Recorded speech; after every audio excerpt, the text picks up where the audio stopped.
C'est parti pour un nouveau rendez-vous de votre magazine Le Débat sur Kyondo Télévision.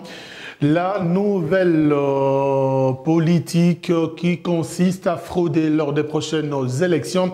En tout cas, c'est ce qu'a dénoncé au Congo central Adolphe Muzito, le président national ou l'autorité morale de Nouvel Élan. Élection en République démocratique du Congo. Adolphe Muzito en a justement profité pour appeler toutes les forces vives à se joindre, lui, pour barrer route à Félix Tshisekedi et son régime en ce qui concerne les prochaines élections en République démocratique du Congo. Mesdames et messieurs, le contour du processus électoral, c'est à décrypter dans votre magazine qui reçoit deux invités qui sont avec nous sur ce plateau. Pour l'Union sacrée, c'est le MLC de Jean-Pierre Bemba Gombo qui nous fait l'honneur d'être avec nous sur ce plateau. Et c'est par l'entremise de l'un de son secrétaire au niveau national, à la diplomatie bien entendu, et communicateur du parti, Maître Jean-François Dulé. Merci d'accepter notre invitation. C'est à moi de vous remercier d'ailleurs pour l'invitation que vous me faites. C'est un honneur de se faire inviter par votre chaîne de télévision Kyondo dans la ville de Lubumbashi, que j'aime tant, que je chéris tant. J'en profiterai pour vous souhaiter les meilleurs vœux et saluer et par voie de ricochet présenter ces mêmes vœux à mon co-débatteur sur ce plateau, à qui je convierai à un débat ou aux échanges patriotiques ou républicain, pour vous paraphraser, Monsieur José. Merci, je suis à vous. Merci, Maître Jean-François Dulé. Alors, l'opposition, c'est Monsieur Jérémy Yavillé, président interfédéral de Nouvel-Élan de Adolphe Muzito. Monsieur Jérémy Yav, merci d'accepter notre invitation. Je vous remercie honnêtement, c'était un honneur, un plaisir d'être là, de parler République. Ça m'a toujours bercé l'esprit. J'en profite aussi pour saluer mon co-débatteur, M. François Dulé. J'espère que nous allons discuter comme des grands esprits, des idées. Et avec vous, on débute ce magazine. Le président de votre parti politique, pour ne pas parler de votre autorité morale, Adolphe Muzito a été au Congo central dans le cadre de la sensibilisation avec ses tribunes, ses pamphlets qu'il publie régulièrement. Alors, il a évoqué la question électorale et d'emblée, il dénonce une forme de fraude électorale en gestation au niveau de la CENI. C'est quoi le décor que vous plantez? Merci beaucoup de cela. D'ailleurs, je félicite cette manière de faire, cette manière de voir la lucidité dans la politique, la scientificité dans la politique. Ce qui est rarissime sur la scène politique congolaise, vous le savez, surtout dans ce contexte congolais qui est teinté de beaucoup de populisme, de beaucoup d'arrivisme, de tribalisme, de communautarisme. Donc, ce qui signifie que cette réflexion est digne des échanges actuels. Alors, parler de la fraude en République démocratique du Congo, je ne pense pas que cela puisse arriver à créer en nous, en tout Congolais réfléchi, un doute. Parce que si nous sommes aux États-Unis, qui d'ailleurs fait partie des États les plus démocratiques de la planète, alors que l'on a soupçonné Vladimir Poutine, la Russie, de pirater les élections lors de la présidentialisation de ce président Donald Trump. Et cela a créé beaucoup de remous sur la scène politique américaine. Descendons, on parle d'une autre république très démocratique en Europe qui est la France. Marine Le Pen et Emmanuel Macron. Vous avez vu ce qui s'est passé après la présidentialisation d'Emmanuel Macron, des contestations parce que ça soupçonnerait XY. Nous sommes en train d'exemplariser avec les grandes démocraties du monde, d'ailleurs auxquelles nous aspirons. Que dire de la République démocratique du Congo, parce que quand on parle de la France, c'est depuis 1879, et quand on parle de la République démocratique du Congo, c'est depuis 1960. Et pour ce qui est des élections, ça sera notre 4e cycle électoral. Je ne parle pas de cette votation jaune et vert qui, naturellement, dans ce débat, ne peut pas être relevée. Ce qui signifie, de la manière la plus lucide, la plus rationnelle qui soit, que soupçonner une fraude électorale est tangible. Voilà, c'est que mon autorité morale... Donc la thèse ou ce qui est soutenu par Adolphe Muzito, ça tient justement par rapport à ces dénonciations, c'est ça? Je viens de faire une bonne exemplarisation d'ailleurs avec des contextes particuliers, évidemment, des grandes démocraties planétaires.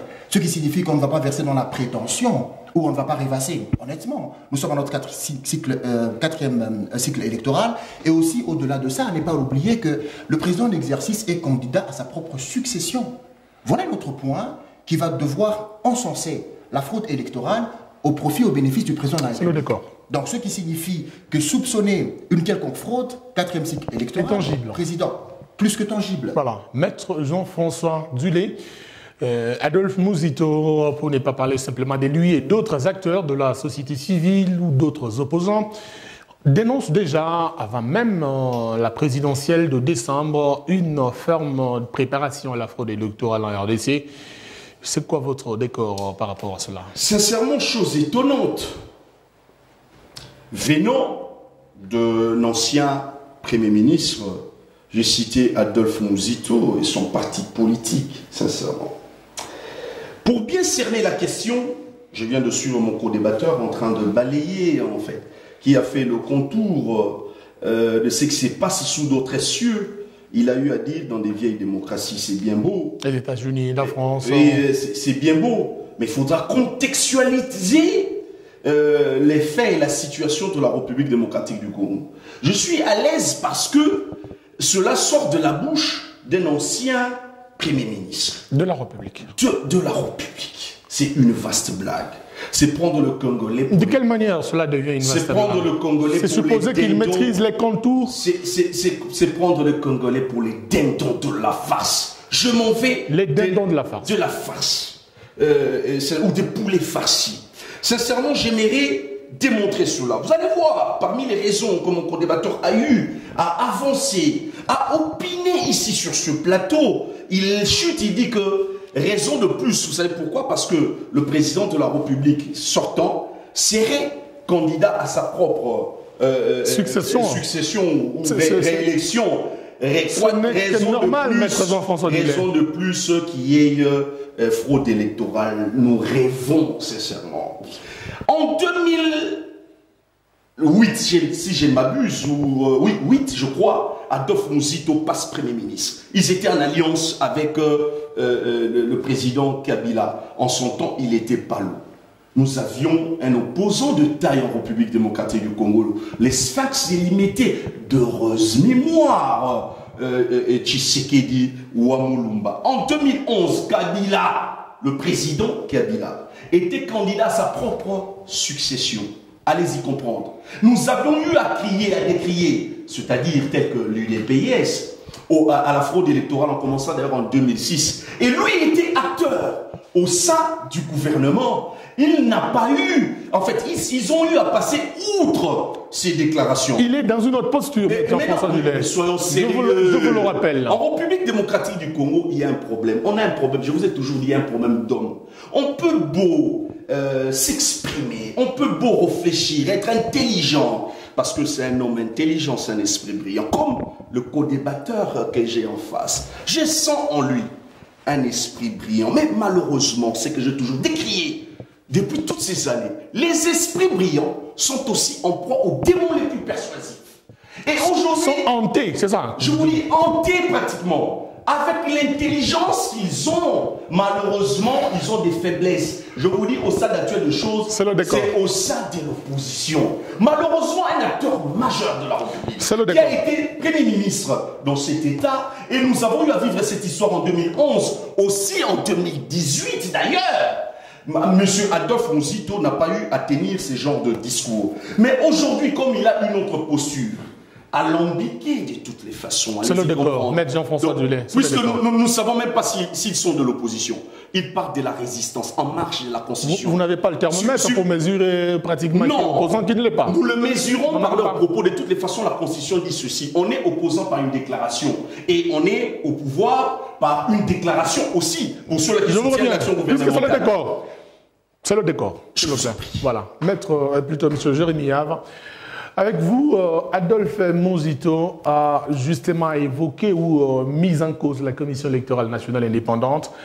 À quel niveau se situe ce qu'il appelle machination qui serait en train d'être préparée en ce jour? Merci beaucoup. Je retiens très bien la question, mais laissez-moi faire un petit... Allez-y, dans votre temps de parole. Je vous en prie. Quand on nous exemplarise avec Kabila 2-6, Kabila 2-11, Kabila 2-11, il était candidat à sa propre succession, et l'UDPS a créé la fraude électorale, parce que dans l'africanité et dans la congolité, nous avons cette dose de nous pérenniser au pouvoir. Voilà la vraie intention qui encense la notion de la fraude électorale. Maître François Dulé a bien exemplarisé. Et Kabila a été le président de la République. Alors qu'il y En avait 2011, exactement. En 2011. Pourquoi? Parce que, africanement, congolaisement parlant, parce que j'aime quand il parle de la contextualisation des faits. Voilà. Nous sommes en RDC. Avant 1885, avant que les Belges ne viennent, nous fûmes dans ce système de gestion des royautés. Un roi qui dirige à vie, Congolais que nous sommes, il n'y a pas plus de 100 ans, nous avons encore cette sorte de soif de pérenniser le pouvoir qui coule dans nos gènes. Tshisekedi Wamulumba ou Félix Tshisekedi Antoine qui exerce la République n'en fait pas exception. De quelle manière? De la manière dont dans nos gènes coule ce sang de royauté. Donc vous voyez en lui l'intention de continuer à se pérenniser au pouvoir. C'est de la... Absolument. Au-delà de règles qui sont établies, au-delà des normes. Oui, quand on parle de la politique, il faut avoir aussi le sens de scanner les acteurs politiques, savoir qu'ils sont de quelle nature. Ça nous faciliterait les faire. Est-ce quoi votre résultat par rapport à ce que vous avez fait en termes de scanner la personne qui dit en ce qui concerne les enjeux? Son ADN aussi, qui est le mien d'ailleurs, c'est qui veut dire que la soif de se pérenniser au pouvoir n'est pas à remettre en cause. Absolument. Au-delà de ça, Adolphe Mouzito, qui fut dans une autre posture, il s'agit de la paradoxalité politique. Parce que la politique étant dynamique, d'ailleurs pour preuve, le MLC n'est plus dans la lutte de la Mouka, dans le temps, après Genève. Le MLC aujourd'hui parle au nom de l'Union sacrée. Ce qui prouve que par le fait que la politique... Ce qui est normal, parce qu'ils ont des ministres au sein du gouvernement mandataire, effectivement. Voilà. Il s'agit de la dynamique politique. Et je ne peux pas, honnêtement, en tant que débatteur, remettre cela en question par rapport à la posture d'Adolphe Mouzito. J'ai fait cette parenthèse. Alors, répondez à la question par rapport à ce que Mouzito a dit, l'implication de la CENI dans cette fraude qui sera en gestation pratiquement. Je vous en prie, mais je pense que naturellement, nous savons comment Denis Kadima est arrivé à cette élection nominative à la tête de la Commission électorale nationale indépendante. Avec beaucoup de machination parce que c'était presque le même procédural que Ronsard Malonga. Seulement une situation qui a fait preuve du narcissisme et de l'égocentrisme politique. Ronsard étant de l'aile FCC ne pouvait aucunement pas, parce qu'il aurait des appointances... Accusé d'être de l'aile FCC, parce qu'il était technicien en fait. Non, attendez, comme ça se passe, nous savons contextualiser les choses. On a approché de cette accointance ou de ces accointances entre Denis Kadima et le président de la République parce qu'il a été consulté en tant qu'expert en matière électorale à la présidence. Ça lui colle à la peau, c'est ça? Absolument. C'est qu'il y avait quand même une sorte de... Mais est-ce qu'il ne remet pas en cause ses capacités en tant que technicien en matière électorale? Non, remettre en cause de ses capacités, à mon sens, ça relèverait de la mauvaise foi. Parce c'est un technicien. Voilà. Cependant, la technicité, la dextérité, l'expertise, ça ne suffit pas. Il faut aussi de la loyauté et de l'impartialité. Et c'est quoi qui colle à la peau de Denis Kadima? Parce que Mouzito parle de cette machination qui viserait notamment une fraude électorale. Oui, absolument. Alors, Denis Kadima, je vous ai parlé des accointances et aussi de la posture de l'UDPS. Qui, honnêtement, quand on touche à Denis Kadima, on semble toucher à l'UDPS qui est un parti politique, alors que la Commission électorale nationale indépendante est une structure purement indépendante. Comme d'antan d'ailleurs avec Kabound et d'autres cadres de l'UDPS, qui fulminait tout acteur politique qui se levait contre Denis Kadima. On n'en comprenait pas la passerelle. Donc c'est en principe un protégé, selon vous? Protégé du régime. Preuve, évidemment, parce que c'est le pont qui va nous faciliter. Aussi, au-delà de ça, il y a la loi portant... Vous disiez le pont qui va faciliter quoi, la fraude, c'est ça? Pas la fraude, mais qui va faciliter la présidentialisation de 2023 avec Félix Tshisekedi. Ah, voilà. C'est vous qui le dites. Alors, quand on dit faciliter la présidentialisation, cela sous-entend la facilitation de la fraude. C'est à relativiser. Alors, comme je disais, au-delà de ça, il y a la loi portant organisation et fonctionnement de la CENI. Elle a été tronquée de fond en comble. Les opposants à quelques structures de la société civile sont prononcés à propos. Le pouvoir, à mon sens, vu que déjà il y a cette majorité au niveau de l'Assemblée, voilà d'ailleurs, nous fustigeons aussi le fait de faire l'opposition extra-institutionnelle. Nous allons faire une opposition intra-institutionnelle. Je veux dire, en étant dans les institutions. Absolument, c'est la vraie opposition, parce que dans la rue, rien ne se décide. La rue subit. Au-delà de ça, il y a la loi électorale. Une minute. G13. Vous avez une minute, pratiquement. La loi de heureuse mémoire, ce G13 nous a fait des bonnes propositions qui faciliteraient la participation dans l'élection de la République et aussi le renouvellement de la classe politique. Qu'est-ce qu'on n'a pas vu de la pérennisation? Mais ce qui est bouleversant et un peu outrancier, c'est le fait que vous favorisez... Bouleversant et outrancier. Évidemment. À ce FCC mosaïque de se pérenniser au pouvoir et vous comptez sur la loyauté des acteurs politiques qui vous sentent partenaires. Voilà la folie gestionnelle dans laquelle, je m'excuse de le dire, avec beaucoup de respect, plonge ou sombre l'Union sacrée. Au-delà de ça, de la loi électorale, regardez ce qui se passe au niveau de la Cour constitutionnelle, regardez ce qui se passe en province, regardez ce qui se passe avec les récentes nominations. Vous sentez au fond, c'est un tableau peint de la manière la plus globalisante qui soit, vous sentez au fond que c'est un chemin qui se balise et se prépare pour faciliter la tricherie au niveau de la centrale électorale. Pour conclure, quand on nous parle de ces 5 États de la diaspora, je pense que vous allez... On revient là-dessus. Maître Jean-François Dulé, votre co-débatteur peint un tableau sombre, une forme de préparation de la tricherie lors des prochaines élections. Et cette série, ce tableau qui est peint, ne vous effraie pas, vous, puisque vous êtes de l'Union sacrée. Chose curieuse. D'ailleurs, il y a une confusion quand les gens parlent de l'Union sacrée. J'aimerais qu'on dise, vous êtes de l'action, vous participez à l'action gouvernementale. Les gens vont comprendre. Quand on est Union sacrée, les gens peut-être ne comprennent pas. Donc là, nous participons à l'action gouvernementale. Répondez à ma question. Mon cher co-débatteur, je viens balayer ce que mon co-débatteur est en train de dire. Donc pour eux, ils sont en train de baser, l'une des raisons pour lesquelles ils sont en train de baser, de soupçonner la fraude électorale, quand Mouzito était Premier ministre, on a eu à décrier cela, mais malheureusement, ils avaient fait la sourde oreille. Mais curieusement, par égale bizarrerie, ils se retrouvent dans la résistance, puisqu'ils ne sont pas dans l'opposition, donc un substantif en marge de textes constitutionnels. Ils ne sont pas textuels, sincèrement. Mais j'aimerais lire l'article 73 de la Constitution. Dans votre temps de parole, Maître Jean-François Dulé. Dans l'article 73 de la Constitution, si je ne m'abuse, le président de la République, les scrutins, l'article 70 de la Constitution, le président de la République est élu au suffrage universel direct pour un mandat de 5 ans renouvelable une seule fois.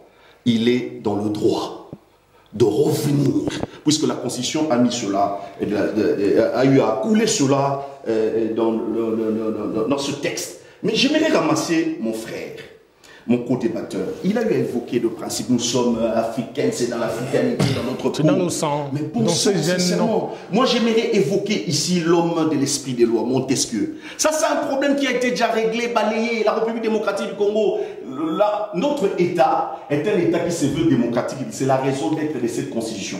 Nous avons vécu des velléités de pérennisation ou de pérennité au niveau du pouvoir avec le maréchal Mobutu, et c'est la raison d'être de l'accord de Sun City. Et par la suite, en 2003, nous avons eu d'abord une transition, et en 2003, nous avons eu une constitution de transition. En 2006, nous avons pondu cette constitution. Et j'évoque un principe. Montesquieu déclare que tout homme qui a le pouvoir a toujours été ou tenu dans l'abusé. C'est un principe naturel. D'en abuser. D'en abuser. En fait, est-ce le cas à ce jour avec l'Union sacrée? Écoutez, mais c'est la raison d'être du principe de la séparation de pouvoir. Après plusieurs expériences, c'est une expérience sempiternelle. Séparation de pouvoir, il a évoqué la Cour constitutionnelle qui serait entre... C'est la raison d'être. Laissez-moi d'abord aller avec ce principe de la séparation de pouvoir. C'est pour que le pouvoir arrêta le pouvoir. Et au stade actuel de choses, ça c'est un principe que j'ai eu à évoquer. Et d'où, partant de tous ces principes, d'où nous avons eu la Constitution de la République. La Constitution de la République démocratique du Congo du 18 février 2006, telle qu'amendée, modifiée et complétée en ce jour, en 2011, avec Adolphe Mouzito comme Premier ministre. Allez-y comprendre. Vous avez un problème avec Mouzito. Allez-y dans les faits. Quand on est en train de soupçonner un individu, j'ai fait dans les faits. Allez-y. Ce sont les faits. Nous avons des dispositions motivales de la Constitution. Et les dispositions motivales de la Constitution, quand on pense, vous allez voir qu'on a eu à brosser cela. La raison de crise en République démocratique du Congo, depuis l'exposé des motifs. C'est ça, les dispositions motivales de la Constitution. Depuis son indépendance le 30 juin, tel qu'il venait d'évoquer, la République démocratique du Congo est confrontée à des crises politiques récurrentes dont l'une des causes fondamentales est la contestation des légitimités des institutions et leurs animateurs. Vous avez une minute. Ils se préparent à la contestation des animateurs. Okay. Mais au lieu de préparer les élections, ils sont dans la préparation à la contestation des animateurs et de la légitimité des animateurs ainsi que des institutions de la République. Bon sang. C'est-à-dire que ce n'est pas aimer cette République. D'accord. On est en train de retourner à la case de départ. Je vous dis, en tant qu'humain, tout travail humain est perfectible. Donc, en attaquant la CENI, l'opposition, c'est pas seulement la CENI. Ils sont en train de faire le lien. Ils se préparent à la contestation. Ils attaquent et la CENI, ils attaquent et les présidents de la République, les institutions, eux, le gouvernement. Dis bon sang, ils pensaient qu'il y aura prorogation pour attraper le président du Tshisekedi, malheureusement, ou le gouvernement, indexer le gouvernement en place. Là, le décor est planté pour les élections, c'est-à-dire, nous avons commencé par le préalable. C'est ça le prélude, les enrôlements, le processus d'enrôlement. Et voilà que l'ancien Premier ministre, Adolphe Muzito, va aller avec des pamphlets. Sincèrement, vous rappelez quand il quitte Kabila. Donc, ce n'est pas maintenant que Muzito a commencé avec vous vous rappelez quand il quitte Kabila. C'est pas aujourd'hui. Raison pour laquelle j'ai dit, quand il quitte le président Kabila, il se désolidarise. Alors que son parti politique est resté, parce qu'il n'était plus Premier ministre, il va commencer avec les tribunes. Et au-delà de ça... votre temps de parole. Non, au-delà de ça, de 30 secondes. Mais nous avons, ce sont nos compatriotes. On a laissé nos amis à la Mouka avec son frère, le président Martin Fayulu. Mais je vous dis, avant cela, il a eu à peindre le tableau de Martin Fayulu en noir. Soyons sérieux. On ne parle pas de divergence de vues. En République démocratique du Congo, on parle plutôt en République démocratique du Congo, les acteurs politiques pensent que le Congolais, la population je reviens à vous, s'il vous plaît. Amnésique. Cette façon de faire la politique permettez-nous d'évoluer, nous aider à décoller et aller. S'il vous plaît, monsieur Jérémy Yave, votre co-débatteur voit en toutes ces contestations ou dans ce que vous êtes en train de dénoncer, vous, de l'opposition, je parle de l'opposition congolaise, une forme de préparation de l'opinion à des contestations pour les élections. Eux ne sont pas dans l'opposition, ils n'ont jamais... Dans la résistance, voilà. Allez-y, votre réaction. Alors, merci beaucoup. Alors, contestation de la légitimité des institutions, on ne se prépare pas à... Vous vous préparez à contester et non, vous préparez les élections. Non, mais honnêtement, je pense que nous devons peut-être nous informer davantage. Nouvel Élan invite tout le peuple congolais à s'enrôler. C'est une preuve. C'est un message fort. Mais honnêtement, c'est de la lucidité. Nous savons faire la part des choses. Nous savons qu'il y a un problème institutionnel. Cependant, les élections sont une question nationale. C'est de la transcendance. Nous allons au-delà des intérêts des acteurs politiques. Donc il faut transcender les limites. Il faut transcender les limites. Il ne faut pas se laisser régenter par le narcissisme. Ou berner par absolument, les intérêts. Absolument. Et nous sommes dans la politique de la lucidité. C'est que Maître François Dulé appelle la résistance. C'est de la rationalité. Parce que, regardez aujourd'hui l'opposition, comment est-ce qu'elle se comporte. Nous sommes le seul parti politique qui a eu à féliciter les démarches du président de la République par rapport à la levée de l'embargo. Il ne s'agit pas de l'opposition, il s'agit de la résistance, de la lucidité. Ce qui signifie que si l'Union sacrée pose un acte favorable, profitable à l'historicité de la République, nous saluons cela. Ce que vous voudrez dire, vous n'êtes pas dans la démarche de ceux qui préparent les contestations, comme il le dit. Ils vous accusent d'être dans une démarche de préparation de contestation et non des élections. Je vous ai présenté une preuve plus que probante par ici. C'est que nous invitons le peuple à s'enrôler. Ce qui signifie que nous voulons naturellement, mais contester... Non, il prend pour preuve tout ce que vous évoquez en termes de préparation, de la fraude électorale et consorts. Évidemment. Mais attendez, mais comment est-ce possible qu'on puisse remettre en cause la probabilité de la fraude électorale en République démocratique du Congo? Eh bien, honnêtement, ça n'a pas de sens. Lui-même, Maître François Dulé, a dit que tout celui qui a le pouvoir en lui a toujours été tenté à le pérenniser. C'est Montesquieu. Je vous en prie, Montesquieu, ce grand penseur. Ce qui signifie que si Montesquieu, ce grand penseur, a dit qu'il a été tenté, tout celui qui a le pouvoir, de le pérenniser, mais regardez, cernez, scrutez cette sagesse, vous comprendrez qu'il y a une passerelle qui tend vers la fraude électorale. Vous voudrez le pérenniser, corrompu par le pouvoir, alors qu'est-ce qu'il faudrait? Vous allez frauder. C'est du machiavélisme. Vous allez utiliser tous les moyens possibles pour enchanter, tous les moyens possibles pour assouvir cette soif de pérenniser le pouvoir. C'est dans cette logique-là qu'eux sont pratiquement. Alors là, si c'est dans cette logique, cela devient non seulement paradoxal, mais c'est de la cacophonie dans la compréhension de la politique, dans son appréhension. Vous comprenez? Je ferme cette parenthèse. soupçonner la fraude électorale et cela sera remis en question, mais ça n'a pas de sens. Regardez combien le bilan n'est pas seulement maussade, pas seulement mitigé, mais plus que catastrophique. Quel bilan? Vous parlez de quel bilan? Bilan de l'Union sacrée. Vous voyez, un bilan plus que catastrophique. Et ce qui est encore plus bouleversant, c'est le fait que l'Union sacrée n'a pas besoin des partenaires politiques. C'est que sans partenaire politique, Félix Tshisekedi veut aller en cavalier solitaire, avec un Kaboun frustré, avec un Vital Kamerhe frustré, avec un Franck Diongo qui est parti, avec un Bati... Moïse Katumbi parti. Je vous en prie, avec un Bati Lukwebo qui est dans l'apoprisme de la loyauté politique. Vous n'avez aucun partenaire. Je vous en prie, parce que dernièrement, on en a les preuves, hein. Avec aucun partenaire politique. Il ne va pas être dans l'apoprisme, il est quand même président d'une grande institution comme le Sénat. Absolument, mais c'est qui compte. Avec mandataire. Je vous en prie, mais voilà ce qui motive les choix de plusieurs acteurs politiques, animer les institutions de la République. Il n'y a aucune notion de nationalisme là-dedans. C'est qu'avec une telle crise des partenaires politiques et un bilan mitigé, comment peut-on remettre en cause la fraude électorale? Parce que l'UDPS et toute l'Union sacrée sont sûrs de la prochaine présidentialisation de Félix Tshisekedi. Mais sur fond de quoi? Dernièrement, donc, rien ne rassure l'élection de Félix Tshisekedi en 2023. Mais je vous en prie, je suis en train de doucereusement peindre le tableau, intelligemment. Maître Dulé va vous répondre. Je vous en prie, mais souffrez que je puisse ajouter en toute beauté. Une minute, regardez ce ministre national de l'économie, Jean-Marie Kabila, débouté, cause de chinchard, des critiques graves, XY, par l'Assemblée nationale. Mais il est déjà parti. Combien coûte le verre de sucre? Il est déjà parti. Ce chinchard, il coûte combien? Il est déjà parti. Le transport en commun, il coûte combien? C'est de la politique-taillerie. Ce qui signifie que le gouvernement national n'a pas de boussole dans la gestion de la République. Parce que avant sa destitution est égal à après sa destitution. Donc rien n'a changé en fait. Rien n'a changé. Rien n'a changé. Les indices qui étaient rouges en fait. Et écoutez encore une autre comédie outrancière. 30 secondes. Le président de la République arrive dans le Grand Kassai. Il se rend compte, il était vraiment déçu de la réalisation des travaux confiés à des conseillers. Que fait le gouvernement? Aux membres du gouvernement. C'est bouleversant. Vous savez, avant, il y avait un prétexte.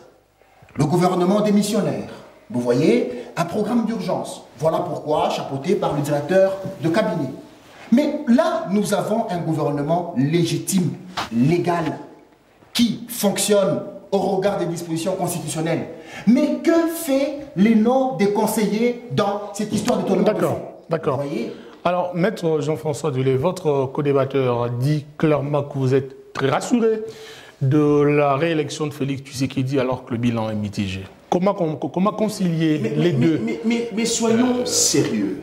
Mon co-débatteur est en train de priver le président Tshisekedi d'un droit reconnu, démocratique, constitutionnellement garanti.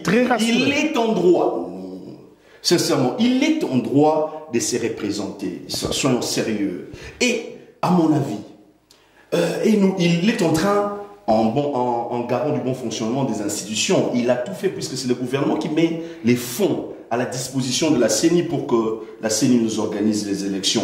Et il fait sa part, ou le gouvernement a eu à faire sa part pour que nous ayons les élections. Et en vertu de quel droit? Où il s'arroge le droit de dénier le président de la République le droit de se représenter. Il évoque le bilan. De toutes les façons. Qui ne lui faciliterait pas la tâche de se faire réélire. Je venais de lire l'article 70 de la Constitution. Le président de la République est élu pour un mandat renouvelable, et un mandat de 5 ans renouvelable une seule fois. Quand Kabila était président de la République, ils ne l'ont pas fait.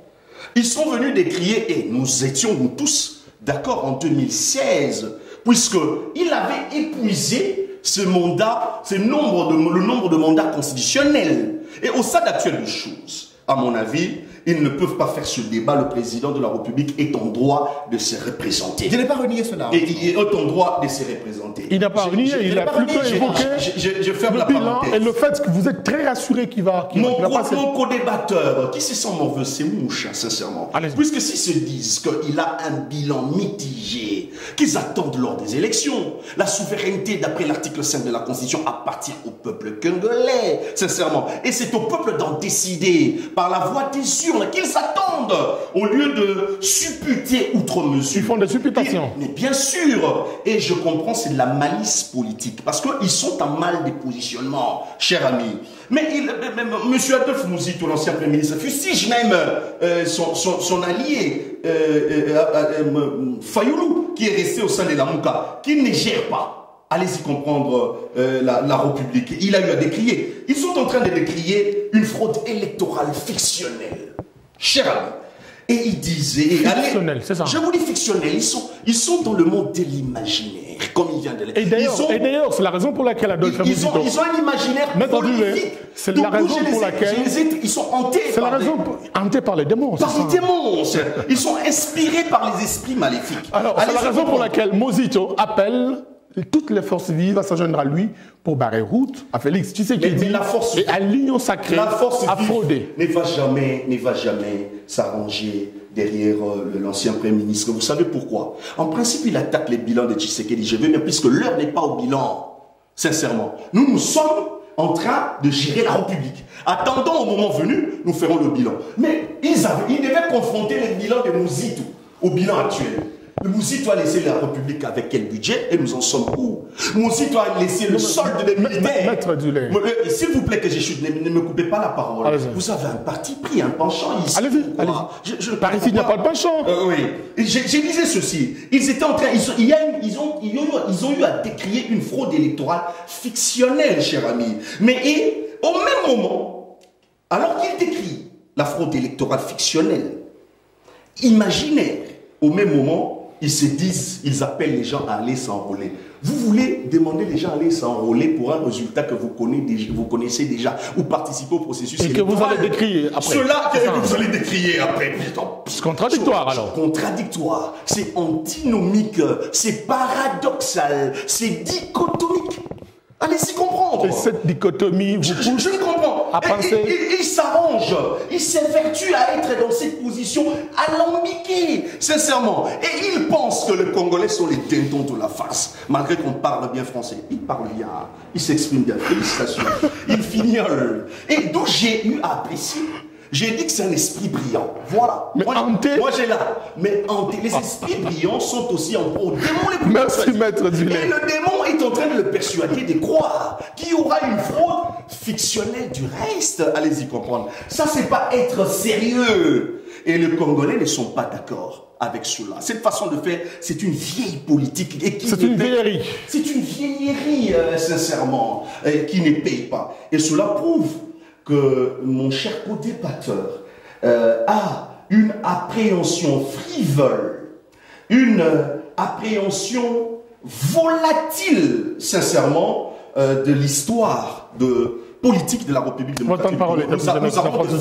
Les faits prouvent à suffisance, sincèrement, que l'ancien Premier ministre n'est pas la personne à même à faire des déclarations pareilles, parce qu'il a été au pouvoir, il a été aux arènes du pouvoir, nous connaissons le résultat, le détournement et l'enrichissement personnel.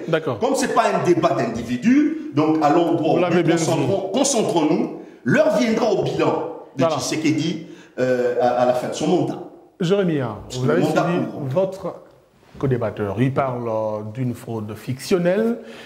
C'est quoi la réaction que vous avez par rapport à tout ce qu'il vient de dire? D'accord, merci. Bon, je ne sais pas si vous avez peut-être remarqué, nous sommes des hommes d'État, nous ne devons pas rester dans des jugements personnels, dans la caricature. Je voudrais bien qu'on élève le débat, qu'on parle idées. Parce que quand je vous ai parlé de et non de personne. Et non personne, évidemment. Voilà. Quand je vous parle de ce sens... Mais la fraude électorale sur la tête de Tshisekedi, c'est une caricature. D'où j'ai dit, c'est une fiction. C'est-à-dire, là, vous vous contredisez. Alors, allez-y. Vous vous contredisez. S'il vous plaît, allez-y, M. Jérémy. Merci. Laissez-moi parler. Je disais ceci. Volontiers. Quand on parle de la fraude électorale, j'ai eu à argumenter de la manière la plus lucide qui soit. Je vous ai parlé d'un président qui est candidat à sa propre succession, corrompu par cette soif de pérennité. Il va rentrer dans le machiavélisme. Il faudrait que j'apporte un petit éclaircissement, peut-être, pour sortir certaines âmes du gouffre de l'obscurité, de l'ignorance, excusez-moi de le dire. Je ne remets pas en question la candidature de Félix Tshisekedi. Il en a le droit, comme j'en ai le droit. Mais je remets en question, je suis en train de cogiter autour des possibilités liées à sa réélection en tant que président de la République. Je situe le débat. Je situe l'épine. Et sa réélection, vous évoquez notamment le bilan qui ont enchéré pratiquement. C'est intelligent. Et en même temps, l'Union sacrée est très rassurée, c'est ça? Voilà, je pense que, comme les téléspectateurs qui nous suivent, vous comprenez mon inquiétude. Ça, quand je parle de ça, probablement. Et Maître Dule vous a également suivi. Ben, évidemment, quand je parle de sa réélection, il y a des points dans sa réélection, parce que c'est une probabilité. Il ne doit pas être rassuré d'être réélu président de la République. Là, c'est transgresseur. Oui, candidat, oui, mais être sûr qu'il sera président de la République, non, il faut se poser des questions. Non, mais vous avez peur de lui ou pas? Parce que quand vous voyez, par exemple, vous suivez Adolphe Muzito au Congo central, puisqu'il dénonce la fraude électorale, il parle en même temps d'un appel justement aux forces vives de la nation pour se rallier à sa personne pour barrer route à Félix Tshisekedi. Mais attendez, bon, c'est ça, la gestion de la République exige une autre intelligence. C'est qu'on appelle par ici paradoxalité, j'appelle ça transcendance. C'est qu'en politique, il faut avoir une grosse intelligence. En politique, il faut savoir faire la part des choses. Je l'ai dit d'entame que nous soupçonnons la fraude électorale sur la machination du gouvernement d'ailleurs qui a financé la CENI. Vous voyez, c'est beau, hein? Il y a une sorte d'ascendance du gouvernement sur la CENI, de manière un peu malicieuse à le dire. Cela est prévu textuellement. Ouais, c'est mon temps Le budget de la République. C'est son temps de parole. Allez-y. C'est que, de ce point de vue, vous comprenez que pour nous, soupçonner sa réélection, non seulement est légitime, non seulement est légal, mais cela est rationnel. Parce que j'en ai donné les points. Et au-delà de ça, quand je parle de la transparence... Cette rationalité est remise en cause par votre co-débatteur, selon vous. Une rationalité qui va de pair avec une forme de préparation de l'opinion sur des contestations. Mais cela crée de l'équilibre dans la gouvernementalité de la République. Je vais en faire la démonstration. D'ailleurs, je rapidement, nous avons plus beaucoup de temps. À plus démontrer qu'à juger. Vous voyez, le pays est géré à sens unique. Vous voyez, l'opposition de la République démocratique du Congo est fictionnelle. Pourquoi? Parce qu'elle n'est pas intra-institutionnelle. Vous voyez, c'est une opposition de la rue. Alors que les décisions de la nation se discutent au niveau des institutions. Alors que les institutions... Au niveau du Parlement, au niveau du gouvernement... Les institutions sont corrompues. Pourquoi? Parce qu'actuellement, on parle de l'union sacrée et de la transhumance. À propos, ce qui donne beaucoup la plus de majorité... La transhumance signifie pour vous la corruption, c'est ça? Mais attendez, parce qu'on vous dit mais comment est-ce que la transhumance ne pourrait pas signifier la corruption? Quand on parle de la corruption, on ne voit pas seulement le côté pécuniaire des choses. Quand on parle de la corruption, il s'agit aussi de ce manque de vision claire qui vous pousse à vaciller. Vous voyez? Donc vous allez d'une vision à une autre. C'est aussi de la corruption qui a trait à la transhumance. Là, nous sommes dans une dimension incommensurable de l'intelligence politique, qu'on appelle par ici paradoxalité, mais il s'agit de la transhumance. En politique, je peux vous dire non. Cela entache l'actuel gouvernement ou l'actuel régime, c'est ça? Oui, oui, évidemment. D'ailleurs, pour chuter, parce que je sens que mon temps de minute. Adolphe Muzito semble être un peu seul. Pourquoi? Parce que nous avons posé des conditions... après le divorce avec Martin Fayulu. Oui, voilà. D'ailleurs, un divorce qui est en cours de factualisation. C'est que nous avons posé des conditions claires que nous allierons pas à des obédiences politiques, mais au programme d'action. C'est que les acteurs politiques qui vont aller avec nous doivent nous présenter leur programme de gestion de la République démocratique du Congo. Et vous connaissez l'atmosphère. C'est la raison pour laquelle il s'est en pris à d'autres opposants, absolument, notamment le bloc... Mais je suis en train de savourer votre intelligence. Vous comprenez les choses, je m'en excuse. C'est que ce qui signifie que si vous n'avez pas de programme d'action, ce n'est pas parce que nous sommes dans la mouka qu'on va s'allier à vous. Parce que c'est quoi le centre d'intérêt? C'est quoi l'axe qui nous relie? C'est l'intérêt général. Et on ne gère pas la République parce qu'on est lancé. Et demain, si cet intérêt général vous oblige à faire équipe avec Tshisekedi, vous allez le faire? Sur fond d'un programme d'action commun. Parce que ce qui compte n'est pas d'éviter Tshisekedi ou de se lier à lui, mais ce qui compte, c'est la nation congolaise. Tout celui qui travaille pour le compte de la nation, pas cette sorte de scaphandre, union sacrée qui n'a aucune phrase, qui n'a aucun texte, c'est un prestige, c'est une folie, c'est une rêverie. Je vous en prie. Une rêverie? Je vous en prie, parce que prouvez-moi le contraire. L'union sacrée n'a aucune factualité, aucune matérialité. C'est la volonté du chef de l'État. Elle est couchée où? Elle a quelle stipulation? Elle a quelle vision? Maître Dule, rapidement, votre réaction par rapport aux avis et considérations de votre co-débatteur. Je m'en vais balayer le micro. je m'en vais balayer. Merci. C'est de l'élégance de votre part que j'apprécie. Je m'en vais balayer l'argumentaire ou les arguments avancés par mon co-débatteur, sincèrement. Mon co-débatteur a eu à déclarer ici, sur ce plateau, qu'ils sont en train de soupçonner la fraude électorale, et non seulement légitime et légale. Je m'aimerais apporter un correctif. Légitime, je suis d'accord, mais pas légal. Donc, vous n'avez pas de texte, sincèrement. Parce que qui dit légal veut dire est entré à la loi. Donc là, je venais de vous dire, vous êtes dans une fiction. Et une fiction, c'est pas textuel. Allez-y comprendre. Et il dit encore, l'opposition est fictionnelle. Oui, mon co-débatteur ici. Il ne suffit pas de bien articuler la langue de Molière, de bien articuler la langue de François-Marie Arouet, dit Voltaire, tel que je le fais présentement, tel que mon co-débatteur le fait. J'apprécie, mais il suffirait aussi de comprendre les arcanes, le rouage de la politique rdécienne.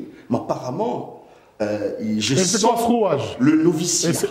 Je sens le noviciat. Cher ami, il déclare, allez-y comprendre, que le président de la République ne peut pas être sûr d'être réélu. C'est une vaste blague. Non, mais il évoque non, s'il vous plaît. Le bilan, maître. Ne me coupez pas la parole. Je vous coupe pas, je précise simplement. Vous êtes en train de grainer mon temps de parole. Laissez-moi édifier la lanterne des téléspectateurs, puisque là, nous sommes en train d'offrir un spectacle attrayant. Nous sommes en train de chuter. Allez-y. Il dit que le président ne devrait pas être sur bon sang, sur sérieux. Quand vous n'êtes pas sûr d'être réélu, pourquoi aller aux élections? Vous pouvez faire comme François Hollande, qui s'était déclaré forfait. Il n'est pas parti aux élections, alors qu'il était le président de la République sortant. Allez-y comprendre. Donc quand on va aux élections, on est sûr de gagner les élections. Sauf que c'est les résultats, c'est l'urne qui dépasse. Vous n'avez pas compris, il évoque le bilan. Non. Qui entache pratiquement les chances. Il est libre, il est en droit d'ailleurs. Mais nous, du gouvernement, je vous dis, l'heure viendra. Le bilan, d'abord, de toutes les façons, le bilan comporte deux parties. Il y a un passif et un actif. Vous n'allez que tabler que sur le passif. C'est de bon droit. On est en politique. Et je ne vous dénie pas ce droit, cher co-débatteur. Et nous allons tabler sur l'actif. Vous nous prenez pour... je me réserve le qualificatif qui sortait. Donc, allez-y comprendre. Donc, le président de la République sortant. Donc, quand il part aux élections, il doit être sûr de gagner ces élections. Mais c'est l'urne, c'est la population les départager. Il sera peut-être surpris, je vous dis. Il peut dire, ah ok, voilà les élections, j'ai perdu les élections. Donc c'est comme ça, comme l'ancien président américain. Allez-y comprendre. Donc, et c'est comme ça. Quand on n'est pas sûr, on ne se présente pas aux élections. D'accord. Sincèrement. Donc, d'où j'ai dit, il ne maîtrise pas les arcanes, les rouages de la politique rdécienne ou de la politique de manière... nous n'avons pas beaucoup de temps. Générale. Cher ami, sincèrement, si vous voulez rencontrer l'action gouvernementale, vous venez de dire ici, il parlait de l'opposition. Ah, ok, je ramasse. Que l'opposition est fictionnelle pour lui, parce que l'opposition est dans la rue. Mais bon sang. L'opposition est constitutionnelle. L'article 8 de la Constitution, j'aimerais lire. L'opposition politique est reconnue en République démocratique du Congo. Et l'opposition, de par l'esprit et la lettre de la Constitution, c'est institutionnel. Nous n'avons plus de temps, maître. Allez-y comprendre. L'opposition de la rue... refermer ce médias. Donc l'opposition de la rue, peut-être, c'est pour ça que je vous dis, j'ai senti le noviciat. Eux n'ont pas appelé ça opposition. C'est-à-dire, Mouzito n'est pas dans la dynamique de l'opposition. On va refermer le magazine. Il est dans la dynamique de la résistance, c'est-à-dire la Gestapo. Voilà. On a vu cela au Cuba. On a vu cela avec... Permettez-nous de clôturer ce magazine. S'il vous plaît. Oui. Monsieur Jérémy Yave, je vous accorde 1 minute pour votre conclusion. D'accord, merci beaucoup. Je pense naturellement que j'aurais bien voulu que ce débat se repose sur des arguments, honnêtement, de la scientificité. Mais vous l'avez senti, mon co-débatteur a été plus dans le jugement interpersonnel, de la description, de la caricature. Je voudrais bien que... C'est mon principe constitutionnel. C'est mon temps de parole. Je voudrais bien c'est la conclusion. Prochainement, je vous en prie, prochainement que l'on argumente comme je l'ai fait. Il faut démontrer, il faut expliquer, il faut rentrer dans l'historicité, il faut créer des contextes. Je pense que je l'ai fait. Et quand on parle de l'assurance du président de la République pour sa réélection, mais attendez, il y a la notion de la rationalité. On ne va pas y aller vaille que vaille parce qu'il faut de l'assurance en politique. Là, on tombe dans la surassurance. Vous voyez, on tombe dans la surestimation. C'est centre des vices. C'est de la folie. C'est que sûr que je sois de quoi qu'il en soit, je dois me remettre en question, me remettre en cause. C'est de la scientificité. Merci. Je ne veux pas y aller comme ça dans cette sorte de folie parce que j'en ai le droit, parce que je suis congolais. Mais quel est mon bilan quand même entre nous? Soyons sérieux. Quand on parle des questions de la République, c'est des questions d'une autre dimension. D'accord. J'en appelle à l'argumentation qu'à la caricature. Voilà, on referme par vous, Maître Jean-François Dulé. Vous avez 60 secondes pour refermer ce magazine. Je sentis le noviciat de la part de mon co-débatteur. Bon, je lui concède. Je venais de dire ici, c'est un esprit brillant. Les esprits brillants, malheureusement, sont aussi en proie aux démons les plus persuasifs. Il m'a démontré qu'il était vraiment assez emporté par ces esprits faibles, malins, bas, sincèrement et vils. J'ai évoqué les dispositions constitutionnelles ici. La politique est une science. Allez-y comprendre. Mais la politique est encadrée en République démocratique du Congo, partout ailleurs, par le texte. Et nous avons le texte pour éviter des dérapages, pour ramener tout le monde à l'ordre. Raison pour laquelle l'article 62 de la Constitution dispose que toute personne est tenue au respect de la Constitution. Cher ami, on est à la fin. Pour le gouvernement, l'heure n'est pas encore au bilan parce que nous sommes en train de gérer. Attendons voir à la fin de l'échéance, en fait, du mandat du président de la République, on va présenter un bilan, un passif et un actif. Et les opposants s'attellent au passif. Et le pouvoir va présenter l'actif. Je remercie mon co-débatteur pour ces débats qu'on vient de faire.